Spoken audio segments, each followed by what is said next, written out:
Hello, welcome back to Aftermath, and we are here. The boys are back, and we're going to discuss two games in recent events of Atalanta and Manchester City. Mm-hmm. So we're going to go into Atalanta first. Now, has anyone got the run of play up?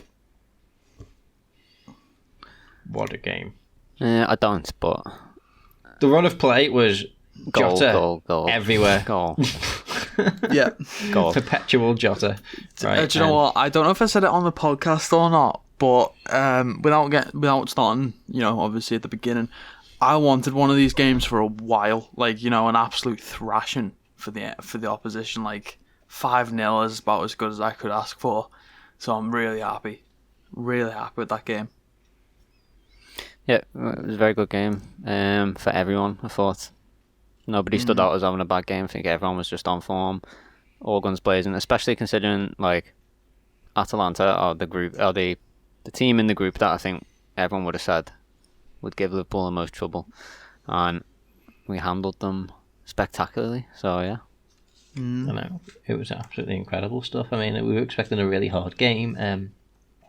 Liverpool haven't had a fantastic record playing in Italy in the Champions League. Well, it's not that they play in Italy in the Premier League, but but yeah, they've not had a great time typically. Italian teams tend to be known to be quite defensive and hard to break down, which Liverpool can struggle with on occasion. But if, I believe, was it one of you mentioned that Atalanta was last year got the Italian Premier League goal scoring record for most goals scored in a season. 98 goals it was. That's some serious numbers. Yep. So it was worrying because obviously going into with Liverpool's somewhat weaker defence. Yeah, somewhat defensive concerns of recent times, and been conceding goals a lot, to be fair. Yeah, it was worrying, but yeah. Wow. What a game. And it was a much stronger lineup than what I thought was going to come out, to be honest with you. Yeah, so let's go through that first. That's what I was just about to ask. Let's go into that first. So the lineup. Did anyone have any surprise? Was anyone surprised by the lineup at all, or was it fairly... I think me and Craig were very surprised by the lineup. Yep. I mean, I thought with Manchester City coming up, and I also thought with before the game, was it top of the group, 2 wins out of 2? Yep. Atalanta away would seem like a game where it's like, you know what, if we can get a draw, it's actually a fine result. It's okay. We've still got to play them at home. Still got a lot of easier games to play. And so, you know what, with Manchester City coming up, I thought maybe he might use the squad a bit more in this game. And so I was expecting all sorts of people to be playing. I was expecting Tsimikas, but like maybe an Origi start. Maybe not even Alisson starting. All them fringe players Nico come into it, and then instead of Trent. Yeah, and then I saw it and I was like, actually, that's a really strong team, and Jones. Yeah, he was definitely going for I it. will say, I did expect a stronger team than what both of you predicted, but I didn't expect, that was essentially as close to our normal team as you could have got. That was as close to whole guns blazing as you could have got, and I wasn't expecting that. I was expecting a few replacements here and there, but not the odd one. Maybe the only one I could say would have been a bit different, but at the time we don't know, it was Curtis Jones being in there. I mean, again, I would have expected more. I've said this a few times when he's cropped up. At the moment, I don't know who else you can play instead of Curtis Jones. We've got a number of midfielders out at the moment. It's yeah, but I'm not talking about replacing him with someone else. I'm talking about going with a different formation. Yeah, but I mean, you've still got to replace him. You've still got to be 11 players. Yeah, but you could get if you go with a different formation. So for that one, it was 4-3-3, which is our usual formation. But we could have played in a role similar to what we did today for the City one, where you had Firmino and Jota there, and then had someone like Milner on the bench to cover for him. Is essentially what I'm saying for that. But who would you have played if they did that formation? Essentially the same. Who would I have played for Atalanta? Yeah. essentially the same formation as today. Fair enough. Okay. Even knowing that City was the next game coming up in like a few days. Oh, no. I would have replaced, I probably would have put Tsimikas instead of Robertson on, but still kept But you would have put Robbo on the bench. the whole front three on. No, I might have put Shaqiri on instead of Salah at the start. Yeah, I think that's the only real change I would have made. I would have put Shaqiri on at the start instead of Salah and Tsimikas. Yeah, well, I guess, Shakira's much more easy on the eyes, I guess. What? I'm making a Sleepy Craig joke. Which is gonna... Anyway. Let's move on quickly. So we start off, and almost immediately, I think it was in the second minute, we have our boy, Jota. the man in form, Jota, with a decent chance, to be fair. Yeah. I remember this one. I was just like, oh my god, so he's not even stopping now, despite the pressure.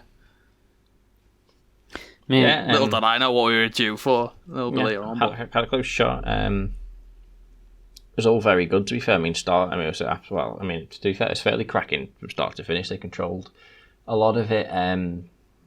Almost scored very early on. They played with a lot of intent. Atlanta gave it a good go, to be fair. They had a fair few chances themselves. I think some good saves one later on, which was also off the bar.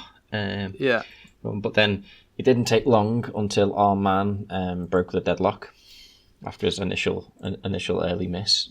Yeah. So this was 16 minutes in. He did the opposite of what he did before and scored this chance.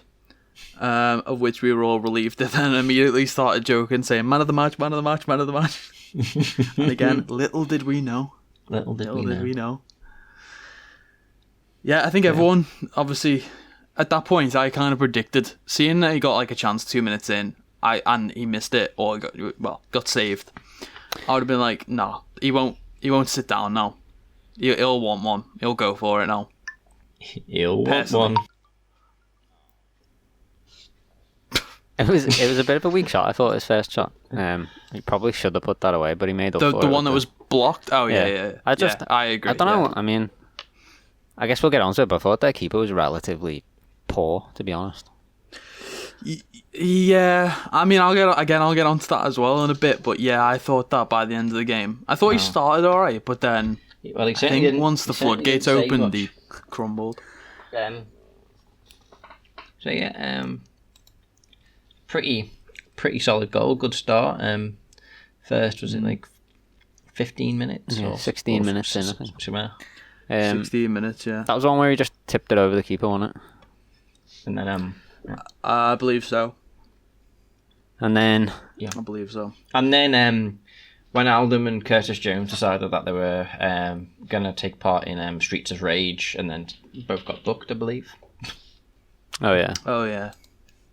Which was that was worrying. it was a bit worrying, because when you got two of your midfielders who we really need to be Both putting on in them yellows. tackles and helping cover defence, and especially with no Fabinho there to put in those tackles, I was like, right, now both of them are going to have to watch this for the rest of the game, which is going to be great. But yeah, it didn't take too long until our man returned. Yeah.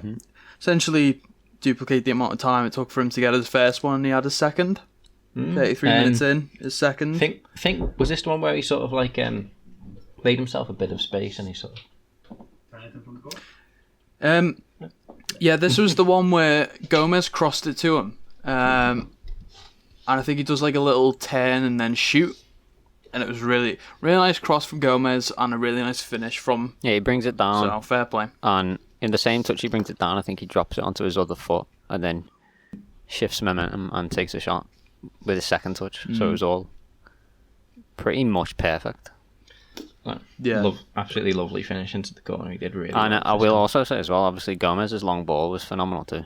So can't forget that. One across. Brilliant finish, but that long ball over the top from Gomez, is the kind of thing you regularly see Van Dijk do. So it was. I was just about to say that. That was Van Dijk. It's good to see that he sort of stepped up and like, Van we're missing this now because Van Dijk's out, so I'm going to have to fill in this role, and he's certainly capable of it. So.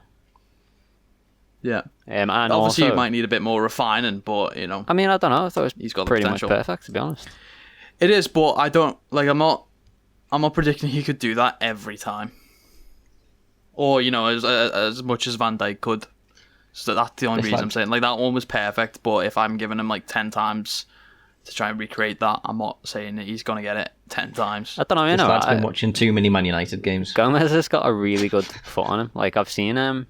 I remember once watching in training, they were doing free kick practice, and obviously Trent takes out free kicks, and I think Trent missed all 3. It was like, when they have those targets in the goal, like the little hole, so the ball has to go through the hole. It can't. Oh, is this when they had that competition? Yeah, and Gomez put all of his away. I think they took 3 each. Gomez put all of his away. And I was like, damn, like, why is he not taking our free kicks?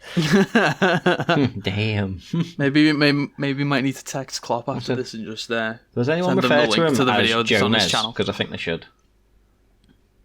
God damn it. But Okay. Anyway, moving on. Yep. So, yeah, and just before, I don't think there's anything really else that happens after that, apart from just before we call half time, we get Salah gives us a goal. Wasn't that nice in the second half?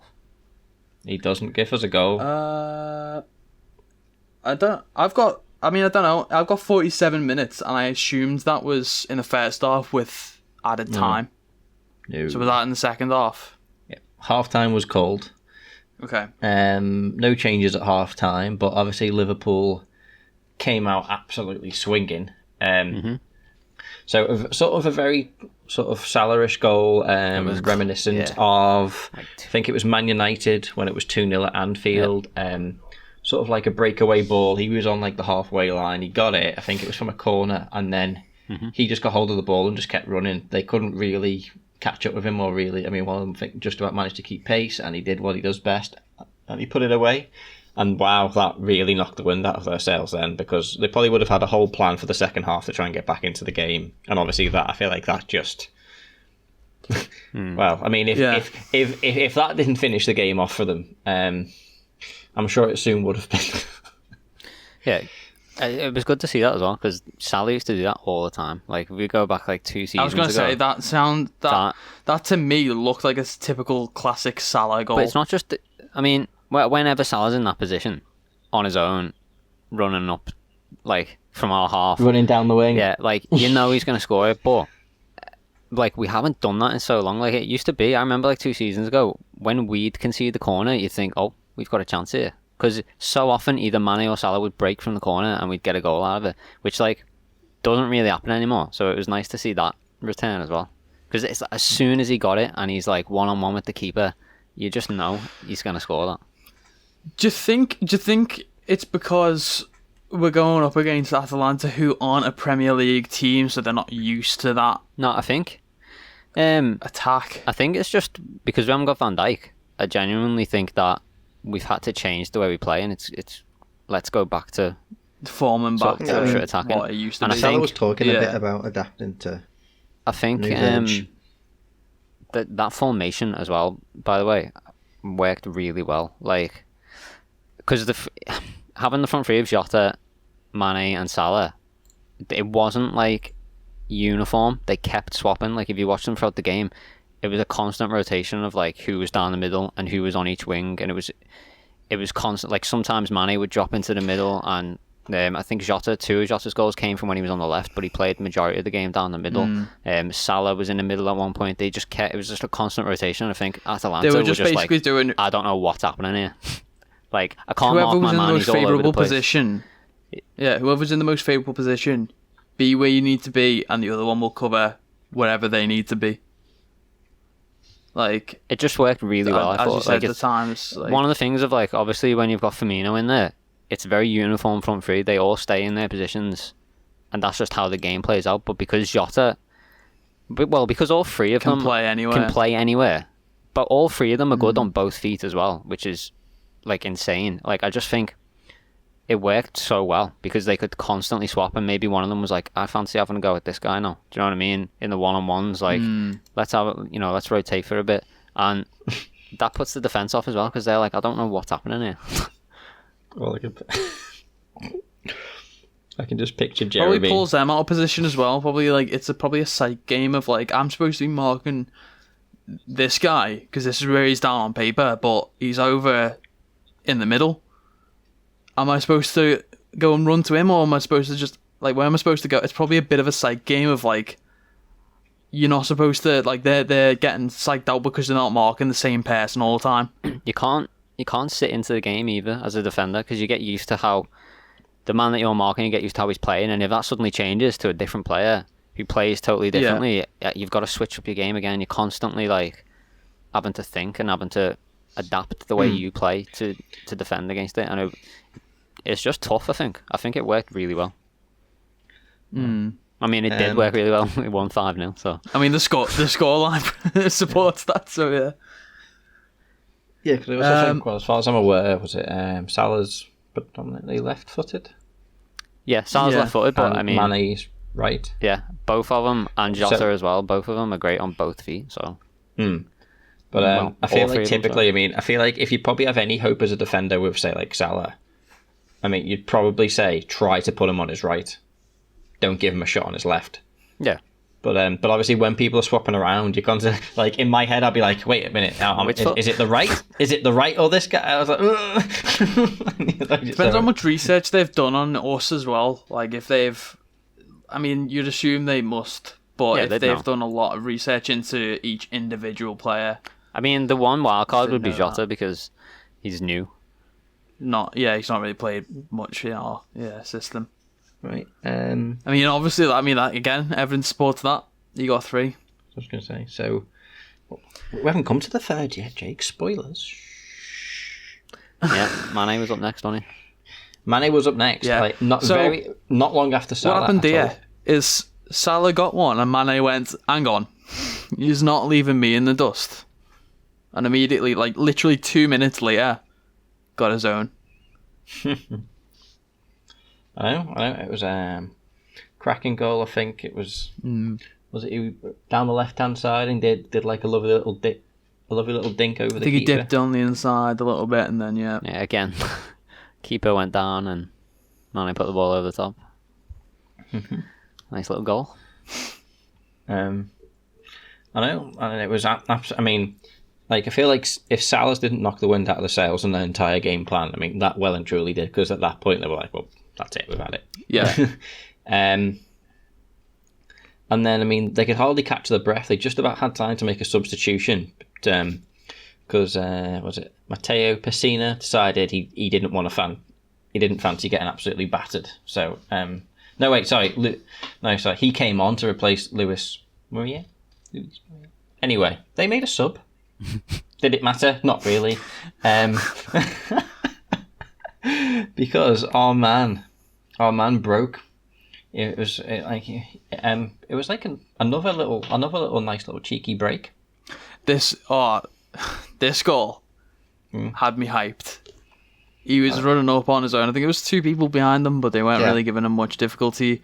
And then the goalkeeper runs out and he just embarrasses the goalkeeper. He just drags it over a little bit, goes a little bit higher than he's expecting, controls it with his chest, and then just shoots it quite comfortably. Completely goes round the goalkeeper and just calm as you like.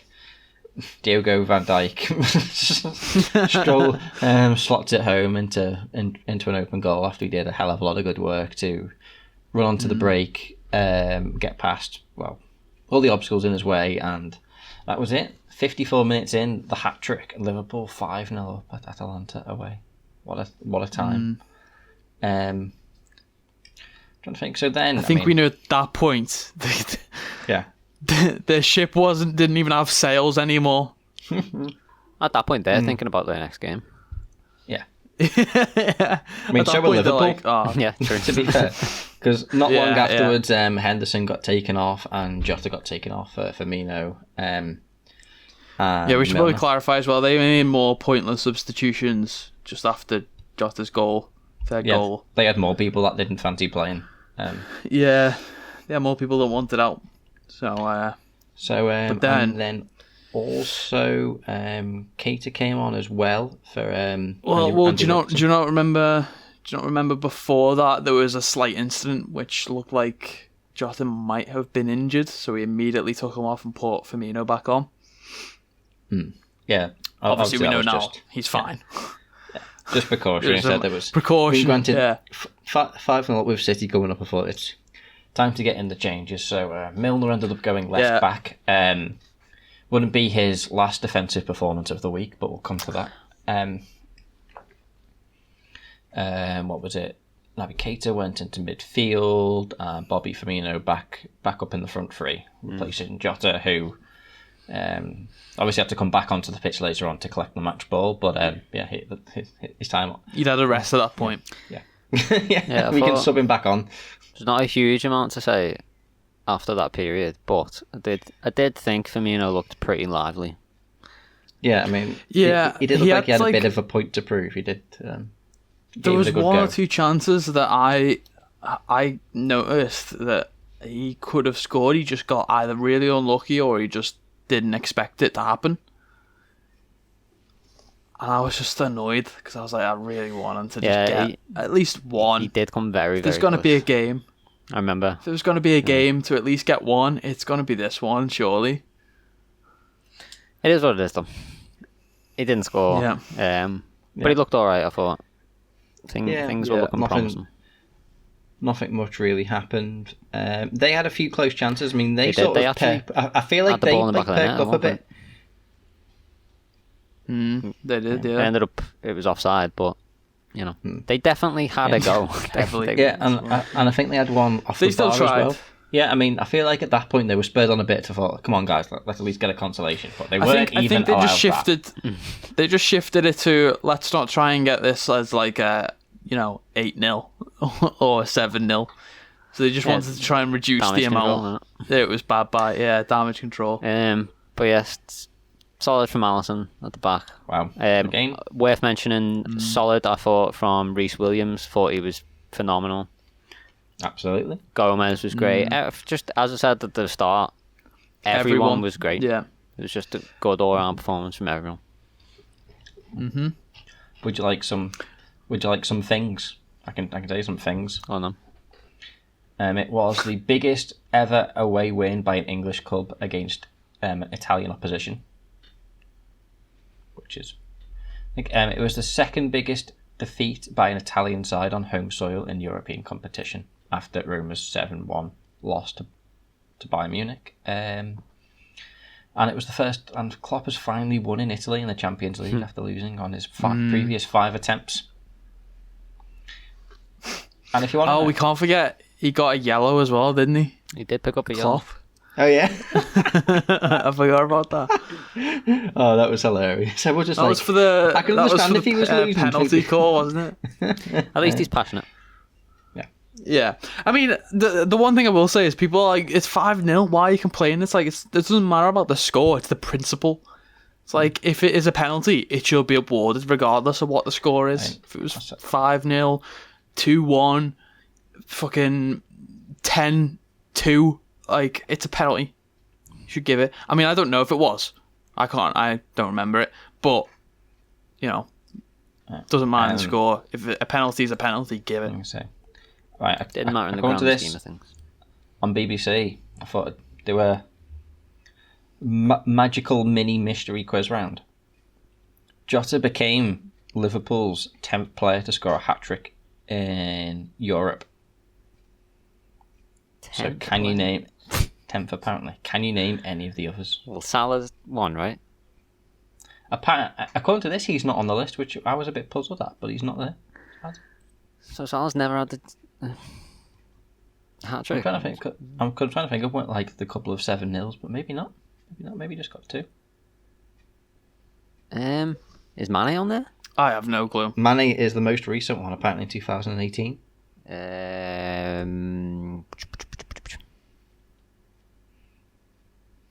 Michael Owen. Yes, Michael Owen is there. 2002. One that you may remember, I think it was not long before his departure, was Coutinho. Oh, yeah. And one of the absolutely mad one, Yossi Benayoun. Benayoun. And then, like, we're going back into the 80s with, like, Rush and Souness. But yeah, there you go. I'm amazed there's some fun facts. To be honest. I know, because especially since, like, I think, like, a couple of seasons ago, there was, like, Liverpool were beating people by, like, 4 or 5 goals for fun in the Champions League. But yeah, I mean, I would discuss man of the match, but I think we're all happy that it was Jota for an absolutely incredible performance, for the man in form. Absolutely couldn't fault him. What a player he's looking to be for Liverpool. Yep. I will say special shout Some out honorary mentions to Jordan Henderson. Yeah. Henderson, Reece, Ali. Yeah. I thought Henderson was phenomenal. All of them could have been viable candidates for the man of the match had Jota not scored 3, in my opinion.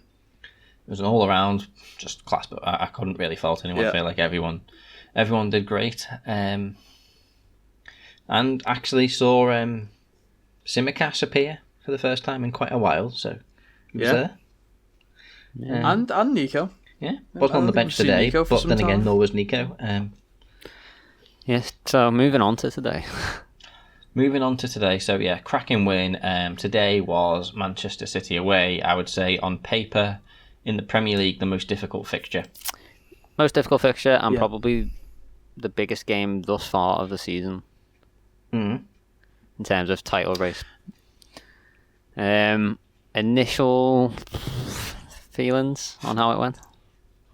On how it went, or going into it? On how it went. I'm happy with the result. Yeah. I'm content. Yeah. I won't say satisfied. I'll take the it. game, I'm happy with the result. Yeah. Am I happy with the performance? Not particularly, but happy with the result. Yeah, I think everyone would have been happy with a draw. Yeah. Had we been offered a draw before the game. And it also really depended what type of City appeared, because if it was one of those games where City were having a wobble, because they tend to play like really, really well, like for 3 games, and then just flush it all down the toilet for the 4th or something like that. But today wasn't really one of those days. City were on it for quite large spells of the game. Of course, both sides had significant injuries as well. They had Mendy out, they had Aguero out. I think they had a few others as well. We obviously had Van Dijk and Fabinho. And obviously he's not played for us before against City, but Thiago could have been a real difference for us. Yeah, I mean, for me, so it was a very Thiago is weakened a missing game. First 11 person at the moment, because I feel like if he's fit, he's playing. Yeah. So I think so too. Line-up wise, the only, Matip was back. I mean, we thought that was probably going to be the case, which was fine. The only surprise for me was playing Jota and the usual front 3. I mean, a lot of people thought, is it going to be Jota or Firmino? With Klopp's initial sort of suggestions with it leaning towards it will be Firmino because of what he does. I mean, personally, I don't really think he did much of anything today, but that's by the by. But yeah, so maybe I can play him and I can play Jota. But I mean, it was a bold move, in my opinion, playing the 2 in midfield, because I thought you could quite easily get overrun in midfield here, and by having just too much attack going on. So I thought maybe I would have started Naby instead, or Milner, not Curtis Jones. I thought, if you'd have asked me before Atalanta, I would have said Firmino will start. Just because the regular front 3, it's like you know what you're getting with them. It's comfortable. This is City we're talking about. It's not really a time to experiment. But then, off the back of his performance at Atalanta, probably you would have had to start Jota. His confidence I would have started him well. instead of Firmino. I just think playing both of them was a little bit of a mistake. I remember last time they played this formation, and I said I don't think it really worked. Yeah, and I didn't. It didn't really work again today. But on top of that, as I was saying before, having the front 3 of Jota, Mane and Salah, it worked so well against Atalanta. Like, I really think they should have given it a go against City, but wasn't to be. One thing I'll say about the formation is I am skipping ahead a little bit. In the second half, we looked like we were starting to get a bit tired, and when you do a formation like this, you can try and like replace one of the front three. And obviously, if we'd have played the formation like the usual 4-3-3 with let's say the usual front three of Mane, Salah, and Firmino, and it started to get a bit slow, we were getting a bit sluggish. You can put Jota on and hope that everyone else is on the City side is just as sluggish, and we might get like a sneaky little run through and a goal from him. But when you've put all of the front, four on, there's no sort of backup to that. If one of them starts getting tired, you have to put like either a midfielder on or, put Milner on somewhere and swap positions and stuff like that. So it's for us, it doesn't help in the long run. For games like this where it was like level for so long, it doesn't help us. Yeah. So, shall we get into proceedings? Yeah. So right off the bat, I thought Liverpool looked pretty good. Like maybe for the first half an hour or so, even they seemed to be in control of the game. They seemed to be outplaying City for large portions of the first half. Things were looking good. 13 minutes in, there was a potential. Well, it wasn't potential. It was a penalty. Any thoughts on that? Can't really argue with it. I mean, I feel like he did it. I mean, sort of. I guess it's sort of. To me, it's like Salah in a way. I mean, it's not like it wasn't awful. It wasn't like I feel like he didn't like absolutely clatter Mane. I mean, he hit Mane, but I feel like it wasn't like a. There was contact in it. It was a foul. I mean, it was a foul inside the box. It was a penalty. They're the rules. I mean, it wasn't a bad foul. Yeah. I mean, it was a foul. He did hit him. I mean, I feel like in the rules of old, in the middle of the pitch, that would probably just get waved on. Yeah.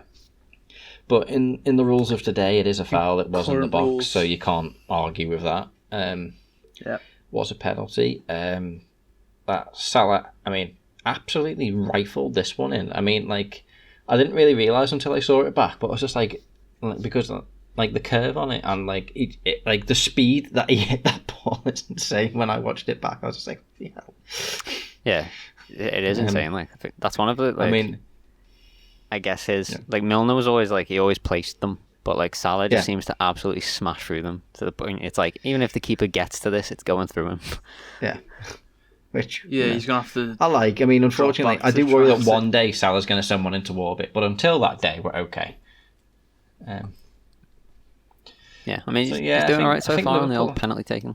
I think Liverpool had a fair chunk of it. They were in it. Obviously, they were buoyed a bit by the goal, but obviously City then knew they had to come back into it, and then there was a bit of a mix-up, maybe, which is somewhat due to the midfield change of formation, where I feel like obviously it was just Wijnaldum and Henderson in the midfield, and with the and then I feel like was it Wijnaldum got pulled way out of position, which left a huge space, which then City managed to create and gave to Jesus. Yep. And he managed. I mean, it's. I don't really know what to say about this one. I feel like. I mean, it was good play. It's very well taken. So he got it past. I mean, I don't feel like there's much Alisson could have really done about it. I mean, I think if you could say you anything, can see keepers.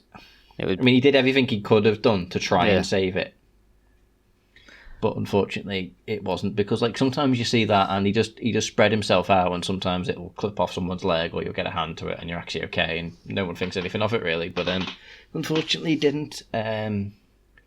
Feel like could Matip have done more? It was iffy. I mean, he's probably a bit reluctant to try and commit himself to trying things like that because I thought like maybe he could have slid in or gone in a bit harder to try and get the ball, but I mean, I said that before, didn't I? It's like, it's risky, but he could have probably got to it if he slid, but then you're risking giving away a penalty. You're risking... I mean, like, in the back of my mind, if I was him, like, I feel like it could be like, if I slide in for this and get injured, then F. Yeah, well, that's another thing, is he could get injured from it because he is made of bloody glass. Yeah. So, things changed a little bit then. After that, obviously, City were spurred on, and I feel like this was sort of like the change of the tide in a bit. They woke up a bit after this, didn't they? Yeah, it wasn't as comfortable anymore. The City were finding themselves in more and more of the game. They were seeing more possession, and Liverpool were, I feel like, creating, but in my mind they created less now from this point onwards. Yeah, I think largely it was due to the formation again, though. Like, I just think we were so many times Wijnaldum was under so much pressure in midfield because it was just him and Henderson. And, like, I mean, he gave the ball away a bunch, but not due to, like, poor passes, but just he was under so much pressure. He'd hang on to it as long as possible, and then he'd have to sort of attempt a pass which normally landed at the feet of a City player, and then it just wasn't great. It was poor in midfield, but not, I don't think due to a poor performance. I just think it's not the right formation for Liverpool. I just don't think it worked at all. And then, so under a bit of this consistent pressure, 39 minutes, the ball hits Joe Gomez on the arm, and a penalty is given. Any complaints there, or no? Well, it was... I mean, I don't think anyone thinks it should be a penalty, right? But it was definitely going to be a penalty.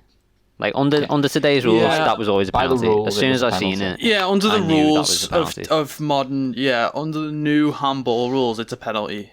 I mean, there was one, I can't remember what game it was. There was one given earlier in the day for the exact same thing. Leicester.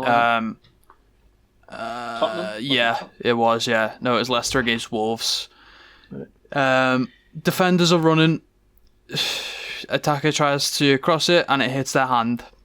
In the box. Well, obviously defenders in the box, so the penalty gets awarded.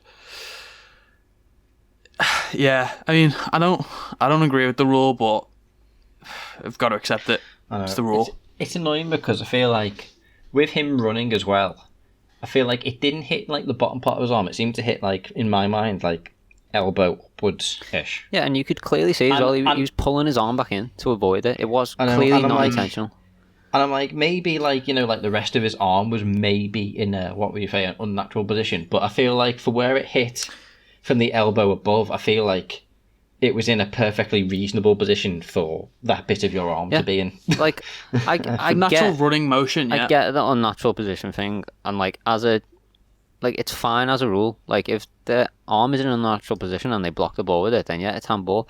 But what about that is unnatural? Like, who doesn't run? Who doesn't use their arms to run? Do you know what I mean? I know. And also, if he's running with his arms behind his back, that's going to affect, because you use your arms to balance yourself. Yeah, I mean, you can't... like, if he's running with his arms behind his back, it's going to fuck up either way. You can't play properly running I about don't with think the anyone arms really behind likes this rule, to be honest with you. But, especially as soon as you enter the box, you just have to handcuff yourself, essentially, and start playing like that. It just doesn't... I mean, it's the one rule, I think, I've not seen a single person, and I've watched a lot of, like, podcasts and games and post-match commentaries and shit like that. I've not seen a single person that agrees, or not agrees, but, likes this rule, thinks that it's fair. Obviously, they accept it because it's part of the rule book, but everyone seems to think that this should be changed and tweaked. Certainly I'm kind of on that. Yeah, it needs to be adjusted in some form. Yeah, I don't think anyone particularly likes this rule, to be honest with you. I mean, it's just meaning people are getting penalties for really, like, there's just loads of penalties for now, somewhat silly things. But you could say justice was done. Justice was done. Yeah, it was nothing to worry about. Kevin De Bruyne missed. Kevin De Bruyne of all the people, do you know what? Of all people to miss a penalty, in the way he did as well. I mean, To be honest, though, I feel sorry for him. I'm gonna be honest. City still don't really have a penalty taker. Like, De Bruyne is fairly new to taking penalties for City because they have such a bad record for penalties. Like, I feel like they've gone through in the like last season and this season, they've gone through so many like rotations of just like, right, you take the penalties now, and then they miss it, and it's like, okay, we're gonna have to swap who's taking penalties, and then they miss it, and it's like they just don't really have a penalty taker. So I feel like it's not like if Salah stepped up and missed a penalty, you'd be like, what was all that about? Like, he's not City's penalty taker. He's just like the makeshift guy that takes the penalties at the moment because we don't really have one. So I feel like being in that position as well, your nerves would be shot anyway. So I just, no one expects Kevin De Bruyne to miss, but like, it's scary taking Plus, penalties. he's looking at a goal with, arguably one of the best goalkeepers in the world right now. Yeah, I mean, that didn't matter because he missed the net completely. So. Yeah, he missed it. It wasn't even on target. But yeah, I did feel a bit bad for him. I mean, I was made up. Obviously not enough to. I mean, yeah, ultimately I was made up. But then I looked at him afterwards and I was like, oh, if that was another team, I would have wished he'd got that. I don't know whether this is true or not, but I believe, from what I read, this was the first penalty that has been fully missed, not saved. So there's been penalties which have been saved by the goalkeepers, but I feel like this is the first penalty that has been missed in the Premier League for some time. And do you know the last time a penalty was missed? Are you going to say Brewster? No. Yeah, I was going to say Brewster definitely missed the penalty. Yeah. Oh, it wasn't in the Premier League. Do you mean in the Premier League or? In the Premier League. Oh, no. Apparently, last time a penalty was missed, if this is true, in the Premier League was when Mahrez missed one at Anfield. Funny. Would you believe? So there you go. There you go. Do we have to talk about the second half? Yeah. It was like... Well... It was... I mean, the first half was... I mean, for a neutral, it was very entertaining. Then the second half started, and then... Yeah, the second half was like a different game. Liverpool sort of went to sleep a bit. Yeah. It's like... I feel like it was Liverpool went into we'll settle for a draw mode, and City were like, we'll give it a bit of a go, but at the same time, we also don't want to lose mode. Yeah, I think both teams were just in like, let's not lose this game. Yeah, I mean, City gave it definitely more of a go. I mean, there was long spells of the second half where, I mean, is there anything in particular you want to point out? Because I feel like this all has... my opinion of the second half was the ball was in Liverpool's third for most of it. Yeah. Liverpool would get hold of it, either kick it out, hoof it out, or try to pass it out, misplace a pass, and then it would repeat over and over again. Just mentioning that you've specified there that it was in our third for most of the game, I think that re-emphasises James's point before of the midfield were just getting overwhelmed. Oh yeah, I mean, I feel like that was where we were giving it away the most, and it was because there was not enough people there. There was no one really to pass it to. Like, I feel like it was going from defence straight to one of the front three who had nowhere to go, or they were by themselves, so had no options. They seemed very isolated, so we couldn't actually build up any sort of like play or get a run of passes together, because it was literally like defend, hoof it, and it might fall to like Mane or Salah, but then who has a decent solo run, but if it doesn't, then even Alisson stopped playing from the back, and he was just hoofing it and hoping for the best. Yeah, it just became really panicky, didn't it? Yeah, it was like it was sort of like defend for your lives and try to see this one out. Yeah, so I'm trying to think where. Which, I mean, I'll take if the alternative was 2-1 to City. I'll take it. City gave it a go. It was. I was worried because at times it seemed to be like Liverpool are just asking for it here, because they just can't string a pass together, and they just seem to be inviting pressure. And it did seem to be a bit like men against sleepy boys, for large spells. I'm trying to think. Were any subs made? What, at half time, you mean? No, midway through. I'm trying to think who. There was only two. On. There was Firmino came off for Shaqiri at 59 minutes. And then, Trent had Trent pulled up, didn't he? Yep. Yeah, Trent had a bit of an injury. Don't quite know what's going on. I will say. I don't think anything's been revealed about that yet. He's getting a scan tomorrow. Other than he's not going to England. Yeah. Also, I was to say, well, not by the time this is out, but I mean, shout out to Aston Villa, who are hilariously 3-0 up at Arsenal right now. Wow. But otherwise, don't know what. Bad day for Arteta there. Yeah.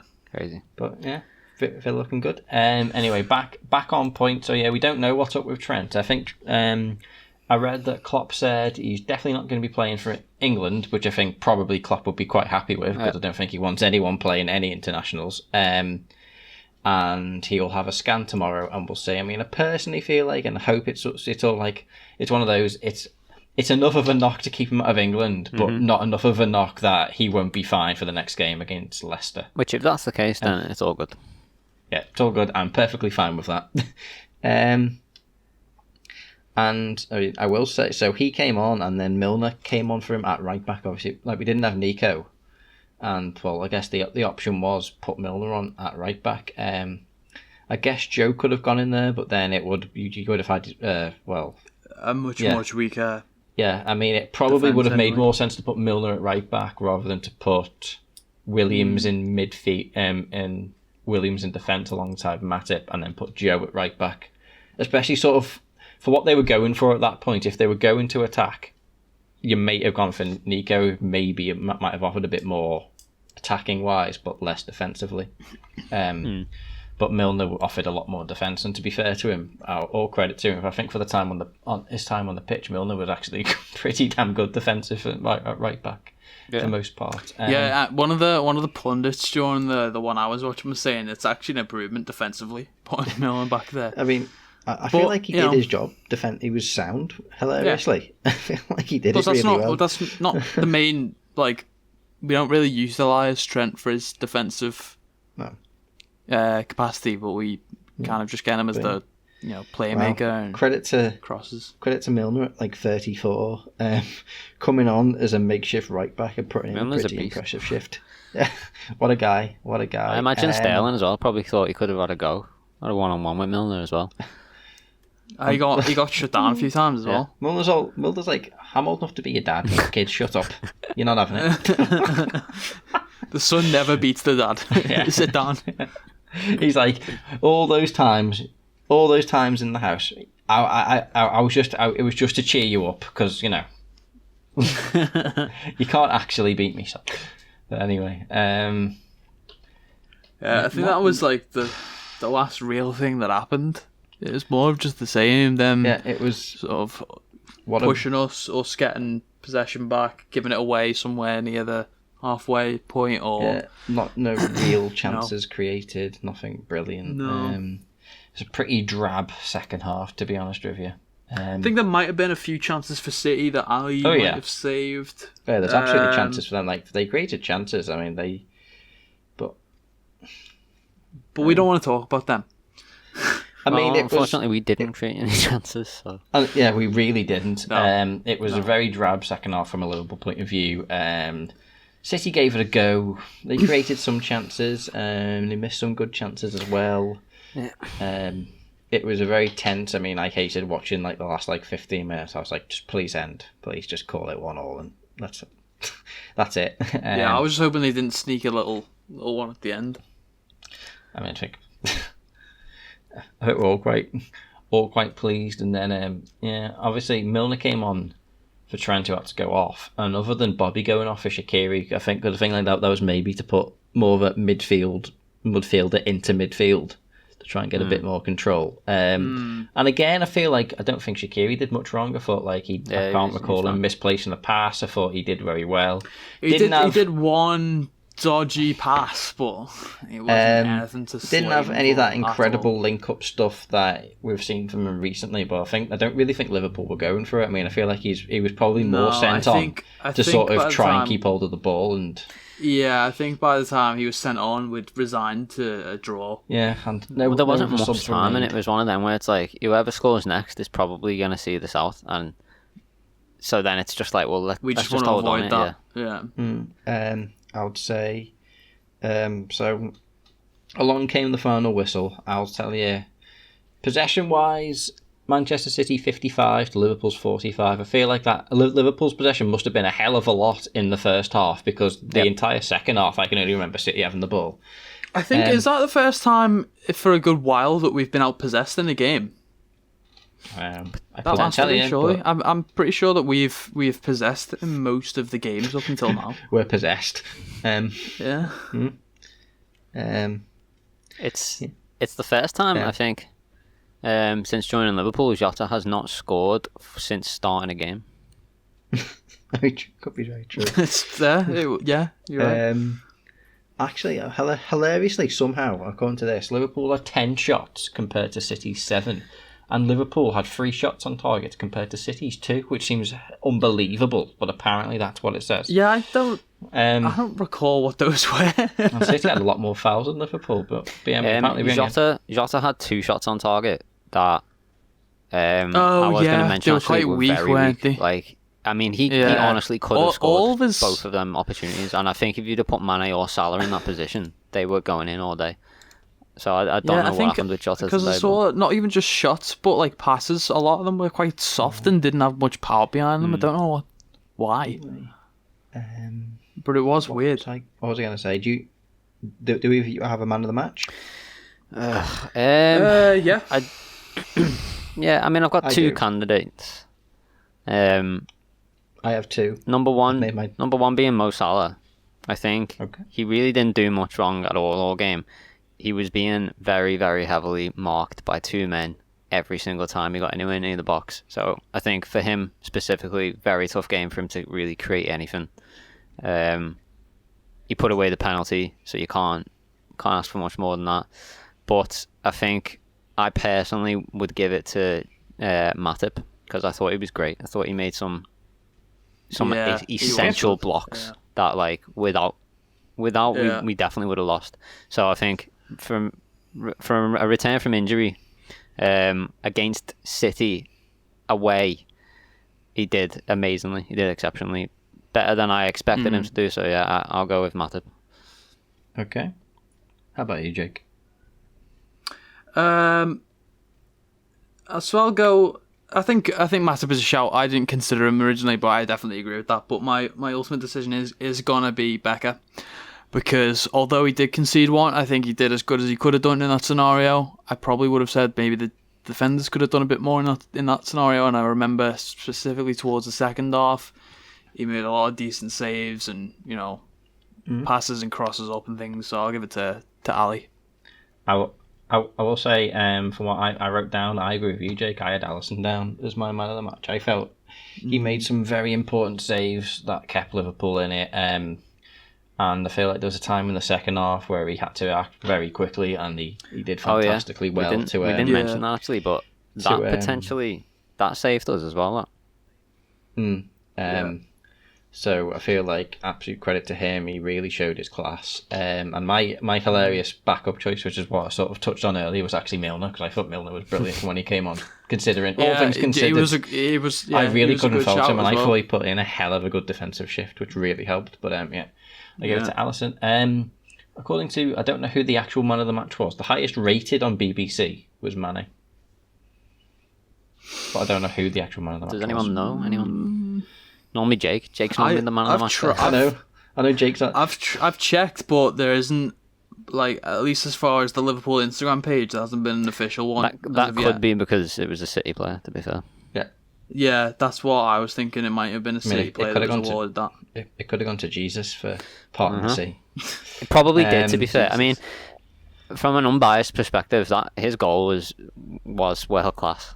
That little flick he did to drop it onto the other foot and turn around and then put it away, it was brilliant. Plus, when you're comparing it to our goal, ours was a penalty and his was an open play, so maybe more inclined to give him that. Do you want to know who the lowest rated player was on BBC? Firmino. For Liverpool, it says. I'd say Firmino. Yeah. I'll be Firmino. Who I felt I was very disappointed. Again, though, I just don't think that Bobby. formation works. Like, no. Firmino is definitely not in form of late, but But sticking him in that formation doesn't help either. So I just think, honestly, like, The front. Do you think if we tried that formation but put him as the striker? No, I just don't think it reckon works. that I would just don't try think we and- should be doing that. I think the front three with Jota in worked so well against Atalanta. I would have started with that, and I would start with that against Leicester as well, because Jota's in form. We should definitely be playing him. But there's nothing wrong with having Firmino on the bench. Like Jake said before, towards like 70 minutes, when you're playing against a tired defence, being able to bring on Bobby Firmino, like, that's great. Do you know what I mean? And when we brought him on against Atalanta, he looked lively. That's way better for him. He's more likely to score a goal, get his confidence back, playing him like that, than just like making up a Thing is random as well- formation and dropping him in it. I mean, I would You have to- I would hope that's what we could do, but I foresee an issue with him choosing to be on the bench. Like, I can't imagine he'd sign up to that. I'd assume very quickly he'd probably want to move on somewhere else. I don't know, I mean, I think he's a very humble Rather than be player. a bench Like, for us. he's got to understand that Jota is in form, and there's nothing wrong with competition. If he wants to earn his way back I to mean, there's- starting, There's been times. then I mean, he can do. there's been- I mean, there's been times when the other, like, a lot of when the front three have been rested. Yeah. I mean, Yeah, You know, but it depends on there's how times long when- for. Like, I'm there's times talking when about like Henderson's as been a on the bench. It's true. I'm talking about like when Um, like in long term Oh, no. plan, I like mean- how you'd fix. I mean, granted, you that. know, if Jota played against Leicester and then he kept Firmino out the team, and then this continued, I mean, come January, would he be thinking what's going to happen? Yeah, I'm talking but I about mean- long term fixes. Like, what but- would we be best doing? But I mean, Ultimately, you want what's play best your for the best team. team. Yeah. And if it came to a situation where Firmino was no longer being played, then maybe it is time for him to move on. Like, if he... I mean, If I Jota's can't- in form, you've got to play him, right? If Firmino doesn't pick up and just isn't getting played anymore, well then, yeah, like it's up to him. Do you want to be a squad player or? Yeah. you can't mean, just play him I mean- because you like him. Do you know what I mean? If Jota is playing Oh no, better, no, then- I wholeheartedly agree. But I'm just thinking like if that is the case, I can if we're benching him for most of the games, and just bringing him on as an impact sub. I agree. I He's, can't see him choosing to stick around longer. I mean, if that happens, it happens. Keep But that I will say, for a like, long time. I mean, how old is he been- now? I think he's 30. 29. I actually think he's the oldest of the front three. So that's what I was just gonna say. In my opinion, especially with the games coming thick and fast, I feel like being the oldest of the front three and someone who does do a hell of a lot of running, I thought, to be fair to him, he may need more of a rest. He may actually need a rest. The I mean, games are I'd coming love thick and fast. that if he was quite happy to do that. he's Then 29. I'd love it. Having Bobby Firmino as an impact sub to be able to make a difference when everyone's. That's the thing. knackered. So like, I'm sure there'll be Would games love for that. him, but because like, there's going to be like, it's going to be like weekend Premier League, Champions League. They're all going to be coming thick and fast, and Yeah. around Christmas, it's going to be chaos as well because there's going to be cup games. There's going to be like 2 Premier League games in a week instead of 2 Champions League games. So I feel like we're in a time now where we could alternate, have Jota start, then have Firmino start maybe. Yeah, and I'm not talking like we're gonna that have to use forever. the Like, squad. Jota's in form right now, so he should be starting. And then Oh yeah. if things change down the line, they change. But making up a formation just so that we can play everyone, that clearly doesn't work. Like Yeah. we've tried it twice now, it didn't work Yeah. both times. So just stop that now. Stop it. Oh yeah, I agree. see If what we you're doing, if we Cox. come out Stop that it. formation again, I'll question it and I'll be like, why? It's not worked for us the past 2 times. I mean, you could argue that it didn't work for us this time because we were against City, but it still didn't work. Like, it doesn't matter who we're against; it doesn't work. Yeah. So, what were our score predictions for this game, Jake? Do you have them? Yes, I will bring them up now. So, I'll just say, let's not bother predictions. talking about Atalanta. We were all wrong, and just go into City. yeah, I will very quickly go through the Atalanta ones just to emphasise how wrong we were. I'd predicted a 1-1, which was the closest, and I put Jota down. That's the closest. It's phenomenal. And you both predicted a 0-0, and if you had to put anyone, Craig said Milner, and James said Taki. Great. Nearly. I No. was almost right. Right. Did he even play? So onto the real onto the real predictions. I think. City. So Do you know what? I don't remember what I said. I said 3-2. Oh, me and James said the exact same thing. We both said 3-2. It was Salah, and Mane. Okay. So it's both of us are wrong there. Oh, And no. fucking annoyingly, Craig had said a 1-1. Although he did say Thiago, who didn't even play. I mean, I keep Another fucking point for Craig. I'll keep saying Thiago, and one day he'll be back. Craig's running away with The it. thing is, you started saying it just so you could like get cheeky and start making wild predictions. Yet you're still. I mean, part of it was optimism, because I would have loved for Thiago to be back for this game, because I feel like genuinely like from that glimpse that we see, like I just want him back, because when he came in, he walked straight into the team and he looked immediately world class in the midfield, and I'm just like, can I just have that back, please? Yeah. Would have sorted out all the issues of today, because we wouldn't have played that formation. We wouldn't have, I know. That's my point. If we had him needed today, in midfield is he's got. If we had him in midfield today and had Salah, Mane, and Jota up front, with him in midfield with Henderson and Wijnaldum, I feel like we would have bossed the game. Yeah. But I mean, let's see. I mean, I really, really hope he should be back for Leicester. I mean, he seems to be close. He's training. So, I mean, they've said that him and Fabinho should be back for Leicester. Oh my god. I wonder what'll happen I'd then, hope so. It's the bloody If international they're break. I'd be spoilt for choice. Yeah, it's like, what do you do there? Yeah. Do you play Matip, and then you're stuck between who plays in midfield, or... I would try and I mean- avoid playing Matip as much as possible, just because of his injury record. And Fabinho has proven that he can play Fabinho that is role. good, but I feel like if he's there, play him in his best. I mean, Thiago. I don't think Thiago's best position is playing the Fabinho role. No, he's more of an attacking No. midfield. And you have to bear in Yeah. mind as well, as I said, the games are coming thick and fast. So I feel like there's going to be Rotational. times when we're going to have to, because I'm not saying like, I mean, for me, because Henderson does need a bit of a rest every now and again. He is one of those players. He's probably not like a Milner in a way. He does. I feel like he is one that generally does need a rest on occasion. So maybe he may not start one of the games where it'll be Wijnaldum, Fabinho, and Thiago. I think it's more likely he'll it might- start, but then he'll come off at half time. It might be Wijnaldum not starting. Maybe Keita might get a run out. I mean, for me, if the it's tough, but I mean, if I had them all to pick from, Thiago, Henderson, and Fabinho would be my midfield three. Yeah, same. I think that's our strongest midfield at the moment. Yeah. So We wrap up with predictions. Should we do the Point- predictions? Point for me. Oh, Leicester! I mean, Christ, they're going to get like 7 penalties in Anfield. I do worry about Leicester. I mean, they are doing quite well. I mean, I feel like they are doing also quite well because they're getting an ungodly amount of penalties. But I watched the Wolves game earlier today. They didn't look that great. And if it hadn't have been for the penalty, it probably would have been a draw. and like There was no real chances. I do feel like, I mean, they are genuinely a threat to Anfield.